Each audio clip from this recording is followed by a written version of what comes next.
श्रेयस अय्यरच्या घराचं रेंट आहे 18 लाख रुपये. बातमी जेव्हा वाचली तेव्हा खाली कमेंट्स पण वाचले की बाबा एवढे रेंट देतोय तर मग घर विकत का नाही घेतलं. मग थोडासा विचार केल्यावर मी कॅल्क्युलेशन केलं. मुंबईमध्ये जर का लक्झरी घर जे त्यांनी घेतले त्याची प्राइस आहे जवळपास 30 ते 35 कोटी. त्या फ्लॅटचं रेंटल अराउंड 5.5 ते 6% म्हणजे 16 ते 18 लाख रुपयेपर्यंत. आता त्याच 30 कोटीला जर इक्विटी, बॉन्ड्स आणि बिझनेस याच्यामध्ये डायव्हर्सिफाय केलं तर साधारणतः 10 ते 12% पर्यंत रिटर्न्स म्हणजे 24 ते 30 लाखापर्यंत ते इन्कम जनरेट होऊ शकतं.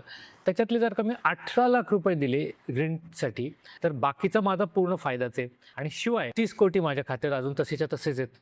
आता हेच कारण आहे की HNIs कॅपिटल अलोकेशनच्या दृष्टिकोनातून पाहिलं तर रेंटिंगला एक फायनान्शियली साऊंड ऑप्शन म्हणून चूज करतात. तर हे घर मला परवडतं का, ह्याच्याऐवजी सगळे पैसे मी इथंच इन्व्हेस्ट करू का, सगळे पैसे मी इथंच लॉक करू का, हा प्रश्न ते विचारतात. जेव्हा आपण पोर्टफोलिओ बिल्ड करतो ना तेव्हा आपल्याकडे लिक्विडिटी किती आहे, जर उद्या कुठली अपॉर्च्युनिटी चालून आली तर तिथं मला कुठले पैसे डिप्लॉय करता येतील का, इमर्जन्सी आली तर ते काढता येतील का, ह्यांची उत्तरं सगळी एकाच असेटमध्ये जर का आपण इन्व्हेस्ट केली तर त्याची बहुतेक वेळ उत्तरं नाहीत अशीच असतात. आता घर फक्त इन्व्हेस्टमेंटच नाहीये, तिचं एक सिक्युरिटी आहे, ती एक आपली लाईफस्टाईल आहे, अनेक लोकांसाठी तो एक इमोशनल माइलस्टोन पण आहे. पण हे सगळं जर का होत असेल at the cost of flexibility to take decisions, मग एकदा विचार करायची गरज आहे. थँक्यू.